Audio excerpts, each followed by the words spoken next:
Hi there, my name is Jonathan Kraft, and this video is for my online Understanding Cultural Diversity class. The purpose of this video, the topic, is comparing the differences or the views on prejudice between my parents' generation and my grandparents' generation. The two interviewees that I chose were my mother and a very good friend of mine from my grandparents' generation. There are a total of 11 questions. And unfortunately, I wasn't able to personally be there to interview each of them. So what I did was I talked to them over the phone, and I wrote down the responses accordingly to each question. So for this video, I will ask each of the 11 questions as if I was talking to them. I will say the responses according to each question, and then I will give a brief summary on how they are similar or how they are different from one another. Okay, so for question 1, please tell me a little bit about yourself, such as where and when you were born, some about your family of origin, your schooling, and the type of work that you have done or currently do. My mother's response was, I was born in Florence, South Carolina in 1974. My mother's side are Smiths, while my dad's side are Tribbs. I went to Pamplico High School, and as far as work, I've been a cashier since I was 18. My friend's response, I was born in 1948 in Calhoun, Georgia. My family's ancestry are mixed Caucasian and India. I spent most of my education from elementary to high school in the southern part of Florida. Occupational-wise, I've worked with office, clerical, and manufacturing positions. So we can already see there's a difference between how they grew up, where they were born, stuff like that. Question 2. As a child, do you recall any adult ever discussing prejudice with you? If so, what were you told? My mother's response, no, I cannot remember much about prejudice.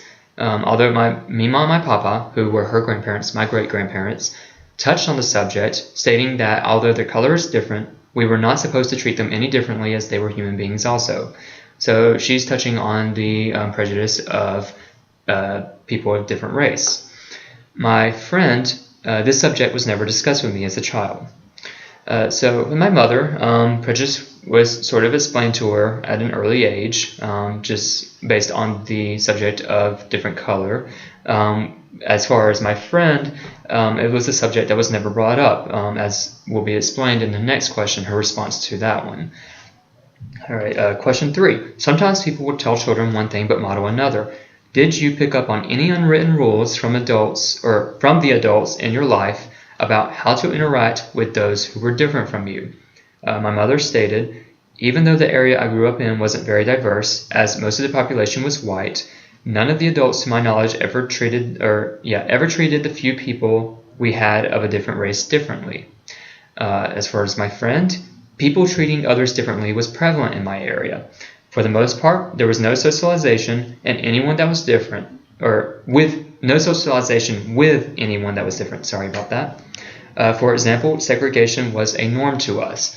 So for my mother, and it's kind of weird because of the way it was set up. My mother, who was brought up in a not very diverse situation, you would think that since she wasn't as open to people that were different, that when she did come in contact with people that were different, that it would be a shock to her and she wouldn't know how to handle it. But where my great-grandparents taught her at an early age not to treat anyone differently, it actually helped for the better. As far as my friend, the subject of prejudice or the subject of why people are different was kind of taboo. No one talked about it. No one ever talked about it. Segregation, according to her, was a norm for her. The whole area, if you were a different color, if you were a different race, if you were a different sexual orientation, different religion, no matter what it was, people were segregated from one another. And it was a norm. It was never brought up as to why it happened. Okay, so question 4. Can you recall one of the first times that you encountered someone who was different than you? What was your reaction? My mother, kindergarten. There was really no reaction due to the fact that I was taught not to treat anyone differently beforehand, which I kind of mentioned beforehand. Sorry about that. My friend, it was a norm not to pay attention to anyone different from an early age, and the same vice versa. That's just how things were back then. So I kind of sum up that in my response to the last one. But so basically, if parents teach their kids, or if the community teaches kids or whoever, that segregation was a thing, that is a norm, you don't explain to them why it's wrong or why it happens, they're going to grow up throughout their life never questioning or ever understanding why segregation is a thing. They will never get the chance to open up with someone that is different, and it can lead to social prejudice. All right, question 5. Thinking back over your life, can you identify any events that happened on a national or regional level that influenced your thinking about prejudice or about other groups of people in general? For my mother, nothing that she could think of. For my friend, yeah. There were lots of riots in the 60s that were supposed to be peace walks but actually turned into riots. It was what finally brought my attention to the fact that prejudice is actually a thing, and it is what made me really think about the differences we actually had. I was during the time I was in my late teens and early young adult years. All right. So being from South Carolina myself, just like my mom, I was actually not surprised that during her time and my time that the diversity was slowly but surely becoming a thing, because by my time it was Florence, South Carolina was 50-50 based on Caucasians and African Americans, and I grew up around them. I never thought of them being different. I just thought of them being people just like me. I did mainly what I viewed as difference was when someone had a different religion. That's just how it was. For my mother, during that same time, when she became a young adult, an adult, stuff like that, she moved into Florence, away from Pamplico, which was a smaller area outside of Florence, and the diversity was about the same. As for my friend, during that time, it's understandable for her to have seen the riots, because that was during the time of the civil rights movement. It was a thing. It was happening during her time, and it was bound to happen one day or another, because after 100 years of segregation not supposing to be a thing, 100 years of dealing with people being taught different or treated different. Sorry about that.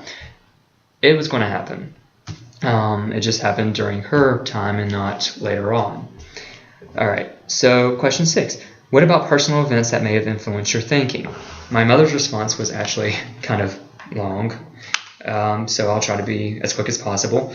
All that I can remember is learning about the Middle East and how their religion in certain areas require that their women keep their face covered. It changed the way that I thought about women's rights and how we were so different from the rest of the world. Even though we still had problems of our own with what women can and cannot do, I was happy with the fact that our country was more open to moving towards giving us our own rights. Another thing I dealt with was the hypocrisy within the Christian religion. My area was bad about having people that were supposed to act humble, not judge, and etc., but how they were supposed to act was very different from how they actually acted. By this, she actually meant that behind the scenes, because out in the open, everyone treated everyone how they were supposed to, but behind the scenes, they had things to say. Okay, even though they were open to people that were different, they judged people of all sorts all the times. It sort of deterred me from continuing on with religion, or being a part of religion. For my friend, her response was, I was never personally involved with any of the events.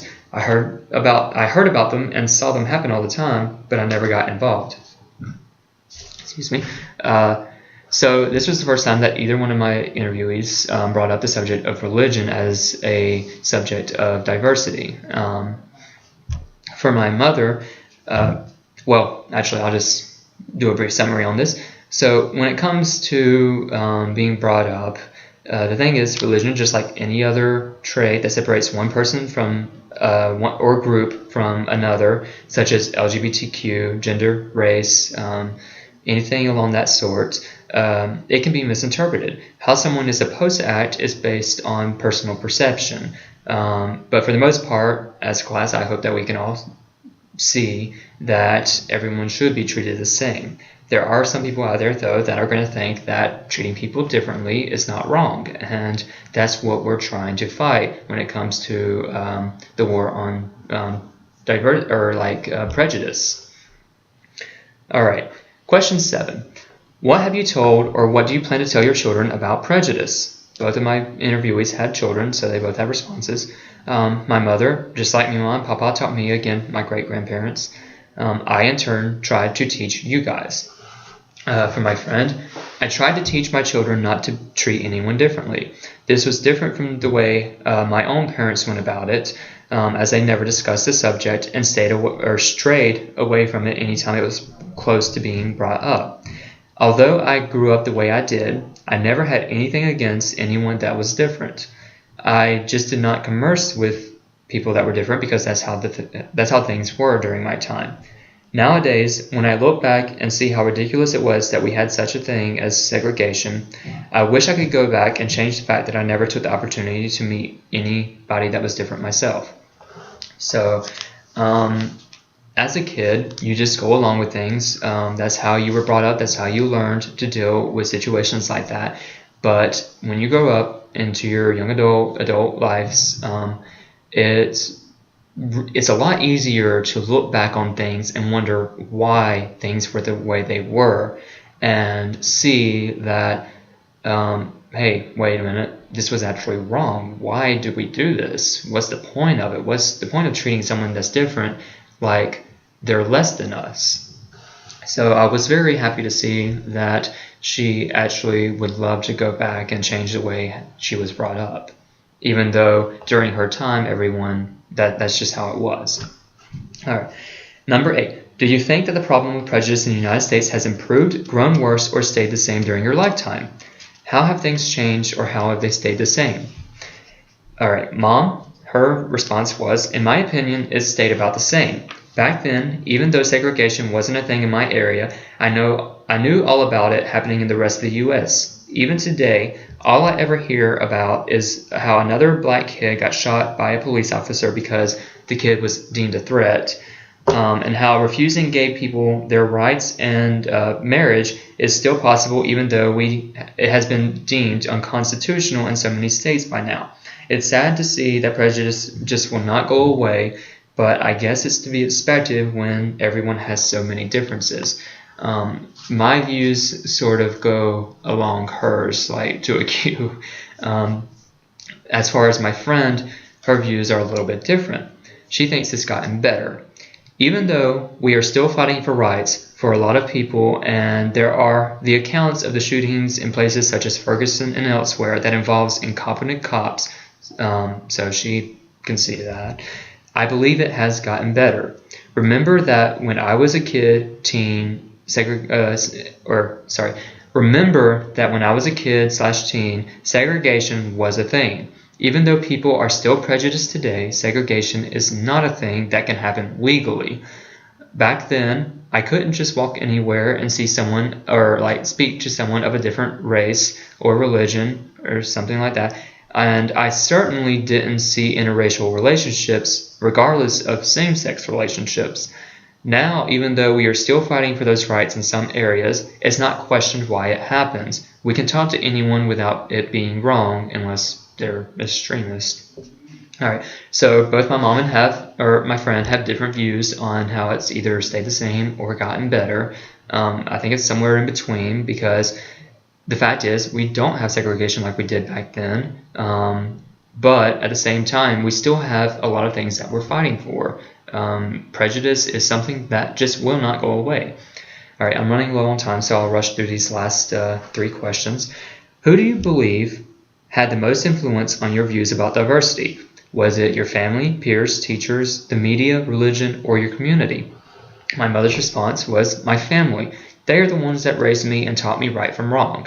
For my friend, her education, the news, and her community are what taught her changed how she viewed diversity and prejudice. My friends and family didn't help much in that case in the least bit, but everything else did shape my views, although it was later on in my youth. So what they both shows that there are many variables in what shapes our views on anything that happens in the world, especially how we react with other people. Question 10. What, if anything, do you believe is your responsibility in combating prejudice? For my mother, continuing to teach my children about how it is wrong to have those views, and anyone else that I see that shows a bias or prejudice towards someone else. So even though me and my sister have grown up, she still has two younger sons, my brothers, that she is taken care of and hopes that they will change, or actually they have the same views as we do. So she's going to work on continuing to make them understand not to treat anyone differently. As for my friend, her children have already grown up, so all she can do is, I'm sorry, I don't know if I said her response, but the only thing I can do now that my children are on their own is not to show prejudice myself, and if I ever do see it with someone else, to say something about it. So she is like my mother. She's going to help people, if she ever does see it, and she's not going to show it herself, and if she ever does see it, to say something about it. All right. Number 11. How do you believe that prejudice and discrimination should be handled in the future in the U.S.? My mother thinks that people should get rid of their fears, because as all prejudice is the fear of the difference in people. I also think that we should continue fighting for civil rights, as for some reason that is still a problem, and to give everyone the freedom that they deserve as citizens of this country that's supposed to be free. My friend states that government-wise, it's very hard to regulate how people act and think on the local level. So what really needs to happen is to be taught in schools, homes, and churches how it's wrong. All right, so I have a minute left. I'm going to be very brief on the summary of this. We can definitely see there is a difference in the way my parent was brought up versus how my grandparent was brought up. A study like this definitely requires a lot more people, because when people were brought up in the previous generation, they were brought up in very different areas. Same with my grandparents' generation, very different areas. You have to take people from each area and kind of compare them that way. But we can see there is a difference in how they were brought up, but they ended up, even though one was brought up in a not so diverse area and one was brought up in a diverse area, they both grew up with the same views that prejudice was wrong, which I'm very thankful for, because I view it as wrong, and I'm glad to see that there are people from my grandparents' generation that are like that, because it's hard to see that sometimes within the government and within areas that people hold power, because they just want to stick to their old ways. With that, I'm going to end this video. Thank you so much.